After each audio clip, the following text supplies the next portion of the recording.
My name is Amelia. I'm 36 years old and work as a curator at a private gallery specializing in contemporary art in Seattle. I'm not someone who cares too much about appearances, but my job requires me to always look polished, neutral midi dresses, neatly tied up hair and thin eyeliner. People say my eyes are easy to trust, but lately, I don't even trust myself. I live with my husband, Daniel, a real estate businessman, and our 6-year-old daughter, Lily.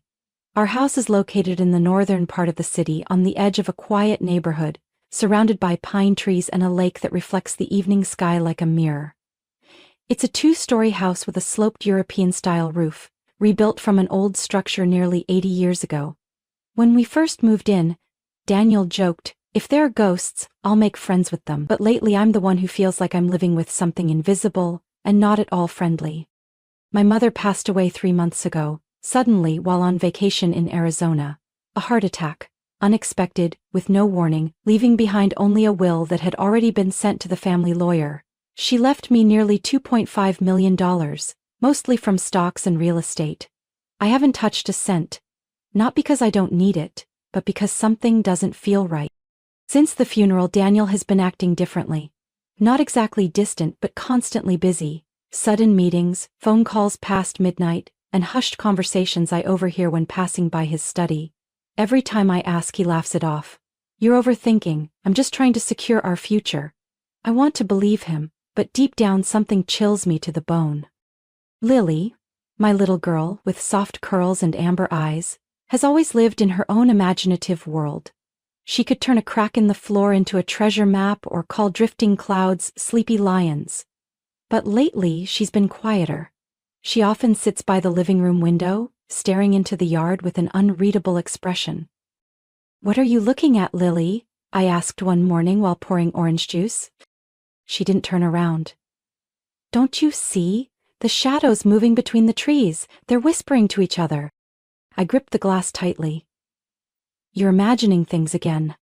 Lily turned to me, her gaze slow and serious, enough to give me chills. "It's not imagination, they're talking about you." I was about to ask more when Daniel came downstairs, adjusting his suit sleeve and smiling.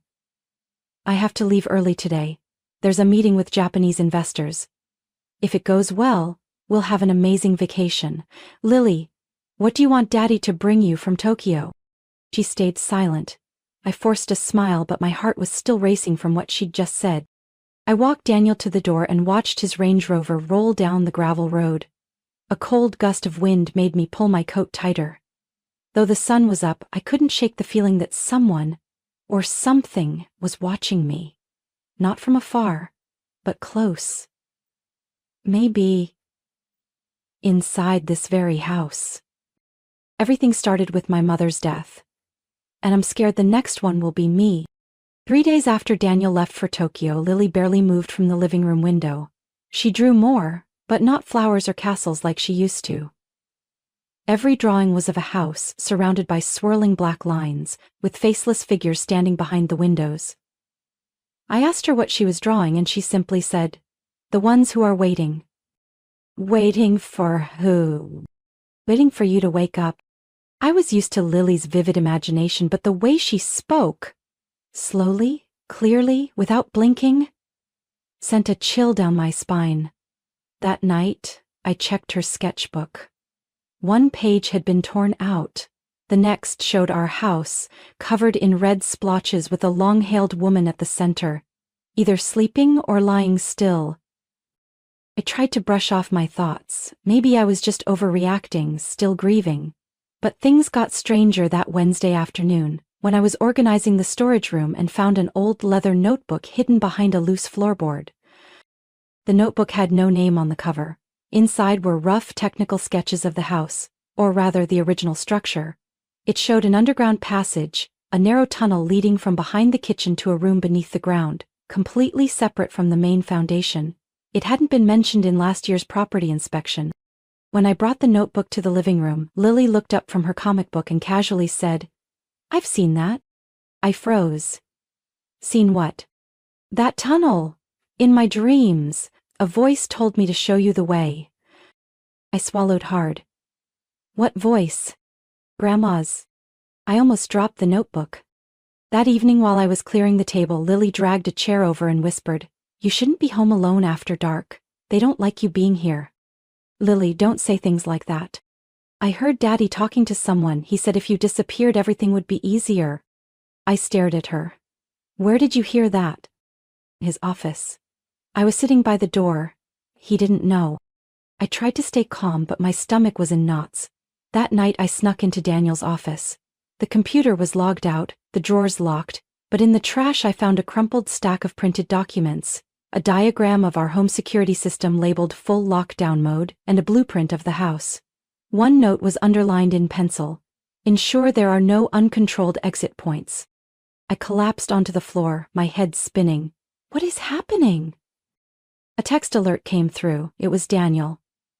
"I need to stay a few more days. Big deal. Don't call." Then a phone call from an unknown number. I hesitated, then picked up. "Ms. Amelia, this is Marcia Bennett, loan officer at First Haven Bank. I'm calling to confirm a request to close the savings account under your mother's name, Annette Wells." "Close the account?"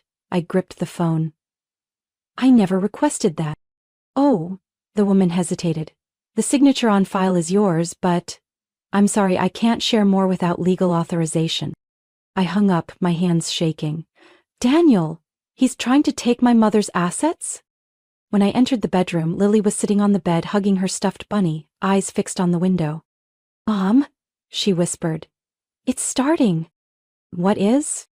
"The shadows in the garden. I see them, and they're coming closer." I rushed to the window. A black SUV was parked not far from the house, headlights just turned off, no one stepped out. But I could feel it. Someone watching us through the glass. I held Lily's hand tight. For the first time in my life, I was too scared to even breathe. Something had shattered inside me. Trust, safety, the feeling that this house was once a sanctuary. Now it was just a box, a trap. And someone, or several someones, was waiting for me to fall right into it. I couldn't sleep the entire night. Even after locking all the windows, pulling the curtains shut, and holding Lily tightly in my arms, I couldn't shake the feeling that someone was watching us from outside. Or worse, from inside the house. Early the next morning, while Lily was still asleep, I stepped into Daniel's office. This time, I wasn't just looking around. I searched with intention. I pulled out drawers, checked behind bookshelves, even removed the back of a framed picture on the wall. Finally, at the bottom of an old beige file box, I found a thick envelope sealed with red string. The label read, "Metropolitan Life, Life Insurance, Amelia H. Jameson." My hands were shaking as I opened it. Inside was a life insurance policy worth $2 million. The beneficiary? Daniel J. Jameson. The signing date? 1 week after my mother's funeral. It felt like a punch to the chest. I had never agreed to sign any recent insurance documents. The signature looked like mine, but the strokes were stiff and distorted, not how I've ever signed my name. Beneath it was a handwritten note, unsigned. "Complete all paperwork before the 30th. Make sure nothing is traceable, especially by her." I quickly closed the file as I heard a sound in the hallway, but it was just Lily. She walked in, holding her stuffed bunny, eyes still heavy with sleep. "I dreamed about Grandma," Lily whispered. "She said don't trust Daddy." I knelt down and took her hand. "Lily, if anything ever makes you feel scared, please tell me, okay?" She nodded but said nothing more. Her eyes, once again, tightened something deep in my chest. I brought Lily over to our neighbor Susan's house, the one who used to teach her art. "She has a mild fever," I lied. "I need to take care of some urgent paperwork. Can you watch her for a few hours?" Back home, I called the insurance company, pretending to be Daniel, asking about the policy I'd just found. After a few basic verification steps, worryingly just his birth date and the last digits of his social security, the employee confirmed. "Yes, the policy has been activated. All benefits are now under verification status, in the event of disappearance or unexplained death." I hung up, my face drained of color. Daniel had made a plan. While gathering all the documents, my phone rang. Caller ID, Charlotte. Daniel's mother. Reluctantly I answered. "Hello, Charlotte." "Amelia." Her voice was always soft but chilling. "Daniel called me this morning. He said you've been a little tense lately. Is everything all right?" I stayed composed. I'm just sorting through some paperwork related to my mother's estate. A short pause. Then Charlotte's tone shifted, sharp and deliberate. He's been under a lot of pressure, Amelia, you know that. You shouldn't make Daniel feel distrusted, especially right now. You wouldn't want Lily to grow up without a father, would you? I clenched the phone. Are you threatening me? Oh no, just reminding you there are things you don't know, and sometimes knowing too much isn't good. I hung up before I could say something I'd regret. I was trembling. There was no more doubt. They were setting a trap. That afternoon I found another copy of the house's blueprint, aged, marked in red ink, hidden behind the bookshelf. On it was a note. P4. My strange label under the basement. An area I thought was just a storage room. I decided to check it out. The old basement door creaked. My flashlight flickered across moldy walls. I followed the blueprint, counted my steps, until I reached a section of brick wall that looked different. The mortar was relatively fresh, as if recently patched. I knocked. It sounded hollow. Something was behind that wall. A room or a passage. Before I could do anything else, I heard the front door open. Heavy footsteps echoed upstairs. Daniel was home. I switched off the flashlight and backed away, staying completely silent. His voice floated down, calm and eerily steady. Amelia, where are you? I brought something for Lily, and there's something important we need to talk about. I pressed into the shadows, my heart pounding like a war drum. I had to choose. Keep pretending or face the truth. But I knew this much: if I stayed in this house tonight, I might not get another chance. I stood frozen in the basement, heart racing in my chest, threatening to shatter the silence around me. Daniel's footsteps creaked above, slow, deliberate, like he was drawing out the moment. I backed into the corner, pressing my body against the cold wall. My phone buzzed once. Susan's text. Amelia, Lily wants to come home. Are you okay? Is something wrong? I typed quickly. Don't let her come back. Please keep Lily safe. Lock the doors. Something is happening. Right then, the downstairs light switched on. Daniel's shadow stretched long down the narrow stairs. Amelia, his voice called, soft like honey. I know you're here. We need to talk. About your mom. About everything you've misunderstood. I held my breath. My hand tightened around the flashlight like it was my only weapon. A short, sharp beep. Then click. The basement light went out. I instantly flicked on my flashlight, its beam jittering across the brick. Then I heard it. The mechanical sound. Not from the stairs, but from the windows. I bolted upstairs, but the basement door slammed shut and locked from the outside.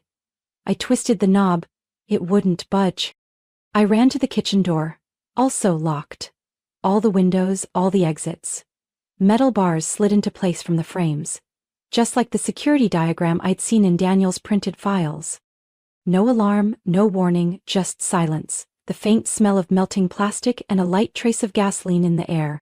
I was in full panic. I tore through drawers, searched for the landline, disconnected. I ran to the front door. Of course it wouldn't open. I rushed to the living room, pulled out the house plan I had hidden. The underground path marked P4. It was the only way out.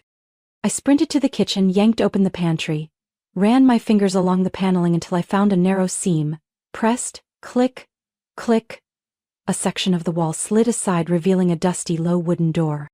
I opened it. Inside was a tight tunnel, just enough for one person to crawl through. My heart was pounding wildly. But I had no choice. I grabbed the flashlight and crawled in. The air was thick, musty, with the smell of rotting wood. I moved slowly, guided by the dim light. Every sound behind me sent chills down my spine. I didn't know if Daniel had noticed I was gone, but I knew. The house wouldn't be safe much longer. After what felt like forever, I saw a faint light ahead. I pushed through the rotted wooden door. It opened with a loud crack. I was behind the garage, next to a stone wall covered in ivy. An open space, no cameras, no barriers. I didn't hesitate. I ran like mad down the narrow back path toward Susan's house. Pounded on the door, desperate. She opened it, her face pale when she saw me. Covered in dirt, face ghost white. Oh my God, what? No questions, call the police, right now. Lily ran out and hugged me tight. Mom! I held her close, trembling, and whispered into her ear, "We're never going back there, do you understand? Never." Susan called the police. I handed them everything: insurance evidence, security system prints, Daniel's files, the audio recording I captured days earlier. Meanwhile, from Susan's window, I watched my house catch fire. Flames roared from the basement, then spread across the ground floor. The smell of burning plastic reached even her living room. Lily buried her face in my shoulder, whispering, "I saw it in my dream, Mom, but this time, we got away." I couldn't look away from the blaze consuming every memory. For the first time in months, I felt alive. But I also realized my so-called husband was willing to do whatever it took to make me disappear into the ashes. I sat on Susan's couch, wrapped in a blanket, arms still around Lily. My mind was a storm of shock, rage, and disbelief. The flames outside still reflected through the window. Fire had swallowed everything. Our home, our memories, and the lies that had lasted too long. The police arrived just minutes after Susan called. A female officer named Harper entered, professional but not cold. "Miss Amelia Jameson?" "Yes. We received calls from neighbors and the fire department. Your house is gone. But there's evidence this wasn't an accident. Can you start from the beginning?" I gave them everything I had: the fake life insurance policy, photos of the altered security system, copies of the notes I found in Daniel's office, and the recording on my phone, Daniel's voice telling someone to make sure nothing is traceable. The officer flipped through each document, her expression shifting from doubt to growing alarm. "You said you were locked inside. Who has access to the security system?" "Daniel Jameson, my husband. He said he was on a business trip to Tokyo, but I'm sure that was just a cover." Harper nodded. "We'll review all financial transactions, traffic cams, and check for any exit records, but to be thorough, I'll need to talk to Lily. Do you consent?" I looked at my daughter. Lily sat quietly beside me, not crying, not afraid. Her gaze stopped me cold. "You ready, sweetheart?" She nodded softly, then walked over to the small table to sit across from Officer Harper. "Lily," Harper asked gently, "did you hear anything strange from your father? Or notice anything unusual around the house?" "Daddy was on the phone," Lily whispered. "I was eavesdropping behind the door. He said, if Mommy disappeared, everything would be his. Then he said, just make it look like an accident." Harper stopped writing and looked up at me. "She's very clear. Was anyone else involved?" Lily nodded. "Grandma Charlotte? She called Daddy too. I saw him smiling when he talked to her." Harper let out a breath. "We'll issue a summons for her investigation." That afternoon, police executed a search warrant at my mother-in-law's house, Charlotte Jameson's, located just over 15 minutes from mine. There they found a file of investment plans under my name, forged power of attorney documents, and over $80,000 in cash hidden inside a safe. At the same time, Daniel was located at a gas station near the Oregon border, driving a silver SUV. Not a company vehicle, but a rental car with fake registration. In the trunk were stacks of crisp cash, a fake passport under the name Andrew Simmons, and a printed route plan to Canada. When arrested, he said only one thing: "I was forced, this was all my mother's idea." Charlotte was arrested that same night. She refused to answer questions and only repeated coldly, "I did everything for Daniel. He's the one who was misled." I wasn't surprised. Daniel had always done whatever his mother told him, but he wasn't innocent. Together they had built an elaborate plan to make me the next unfortunate accident, all to get their hands on my mother's inheritance and start a new life, without me. What chilled me the most was how prepared they had been. House blueprints, the insurance policy, the altered security system, the destruction of evidence, every step had been calculated. If it hadn't been for Lily, I might have been nothing more than a name on the morning news. After signing off on the case files, Lily and I were taken to a safe witness hotel, a small room with a window overlooking a quiet lake. For the first time in weeks, I didn't hear metal doors locking or quiet footsteps behind me. Lily lay beside me, still clutching her stuffed bunny. "Mommy," she whispered, "do you think they'll come back?" I kissed her forehead. "No, they can't hurt us anymore. The police are here. Everything will come to light." Outside the window the sun was setting, but inside me another kind of sun had just risen, one of hope, of justice, and of a new beginning. I was no longer a woman who trusted blindly. I was a mother who had learned to fight, for truth and for her daughter. The trial of Daniel Jamison and Charlotte Jamison began Monday morning in the largest courtroom of King County Courthouse, Washington State. The gallery was packed with reporters, curious residents, and former colleagues of Daniel's from the real estate industry. But no one stood up to defend him. His reputation, the perfect husband, a refined businessman, crumbled during the very first hearing. I sat in the witness box gripping my mother's old bracelet, heart heavy. Lily sat beside me, her hair neatly braided, her expression as serious as an adult's. She wasn't scared, just silently waiting for the truth to be told. The prosecutor began with evidence that was clear and indisputable: the life insurance policy under my name, signed just after my mother's passing. The tampered security system that locked all exits from the outside. Photos of Daniel withdrawing cash and renting a car with fake documents under the name Andrew Simmons.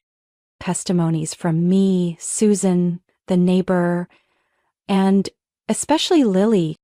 When Lily took the stand, the entire courtroom fell into a chilling silence. "Do you remember what your dad said?" the prosecutor asked. "Yes," Lily answered firmly. "I heard Daddy say, as long as it looks like an accident, no one will suspect anything. Then everything will be mine." "Are you sure?" Lily nodded. "I was standing right behind the door. He didn't know I was there." Across the room, Daniel lowered his head, unable to look at his daughter. The defense tried to spin a different story: that Daniel was financially overwhelmed, that Charlotte coerced him into the plan, that he had suffered emotionally after his mother-in-law's death.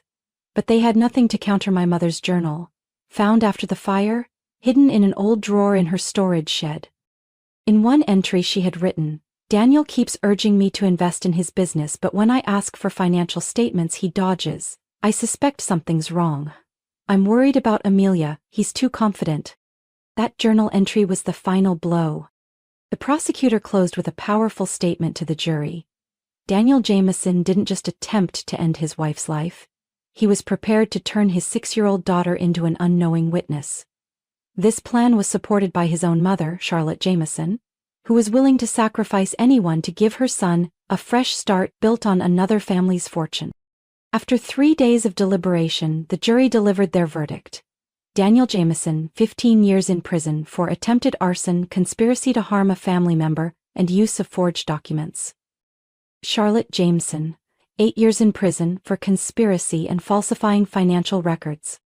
When the sentence was read, Daniel said nothing. He only lowered his head.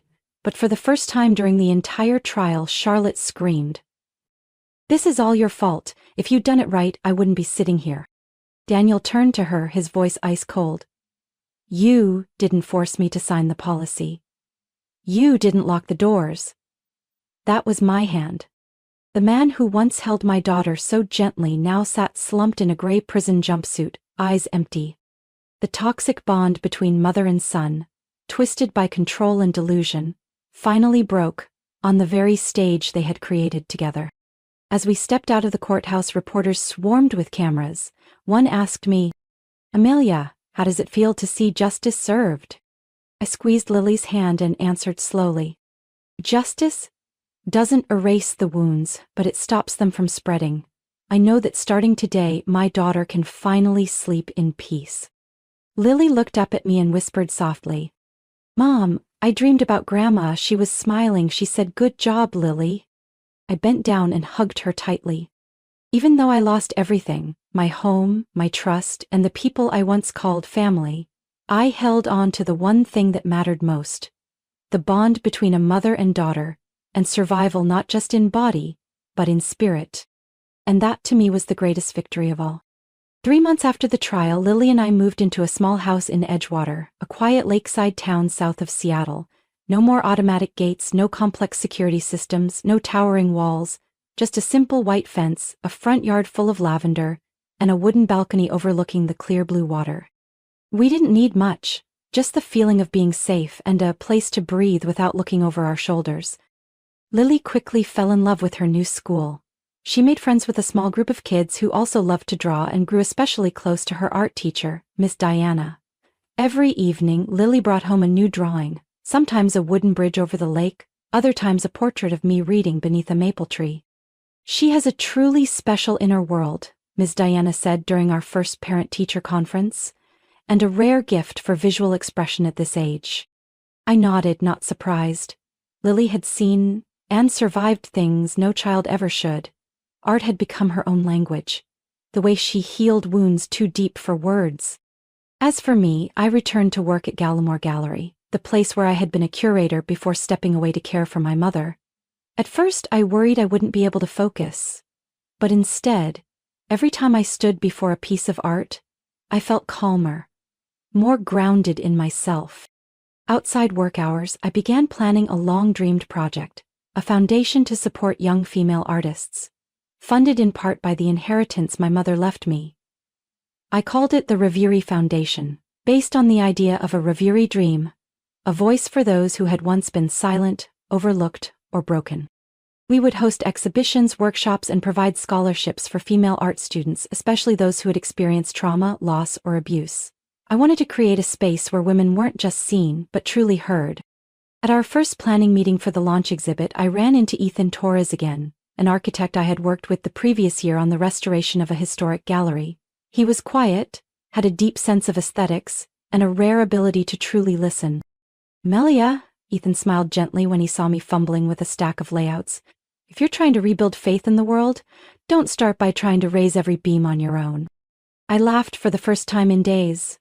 Maybe he didn't know his words had touched something soft inside me, a place long shattered but still unwilling to give up hope. That evening, while Lily was drawing on the living room floor, I sat beside her, flipping through the Reviri Foundation materials. "What are you drawing?" I asked. "You, me, and Grandma," Lily answered, eyes still on the page.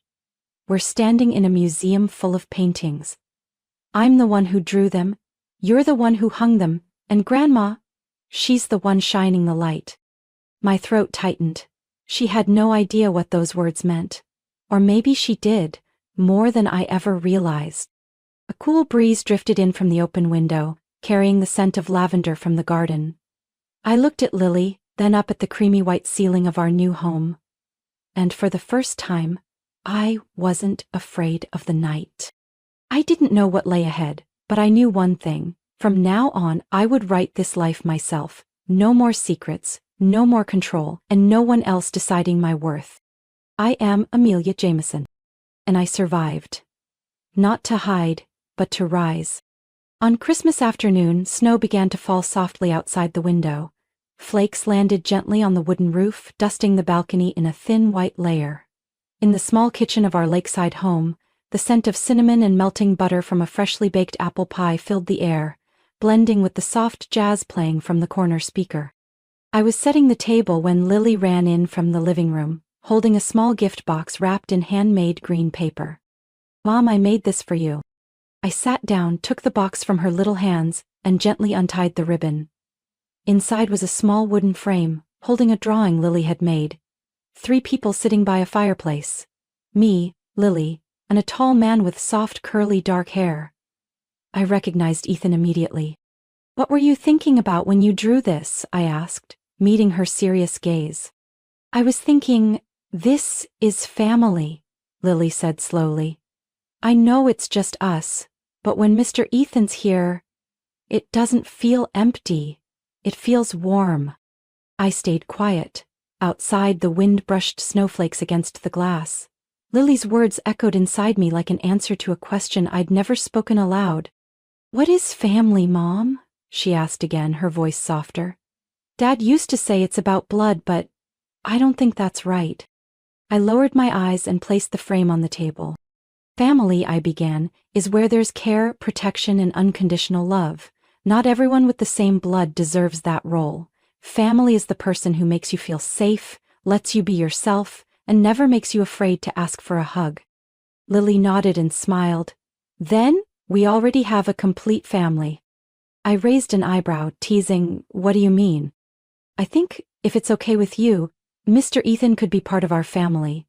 I'm not saying you have to marry him or anything, but if he were here every night, I'd be really happy."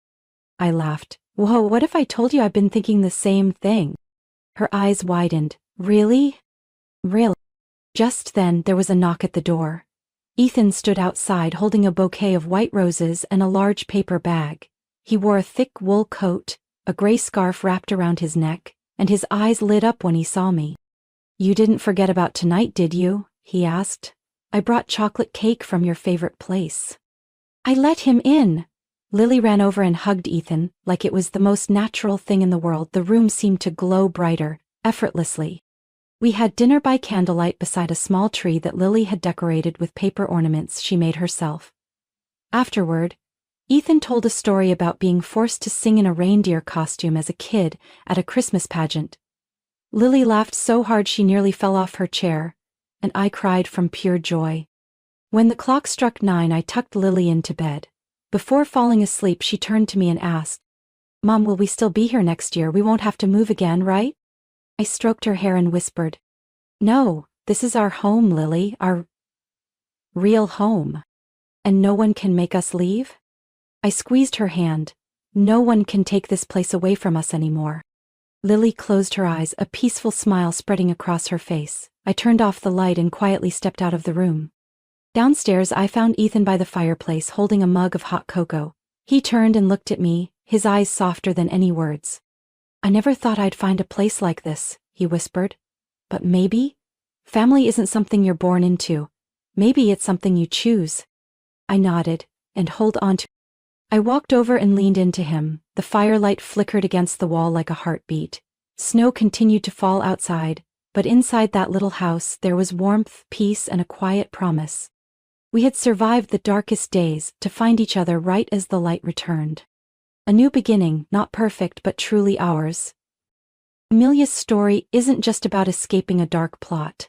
It's a powerful reminder that family isn't always safe unless there's love and respect. Her clarity, courage, and devotion as a mother carried her through the shadows to rebuild her life.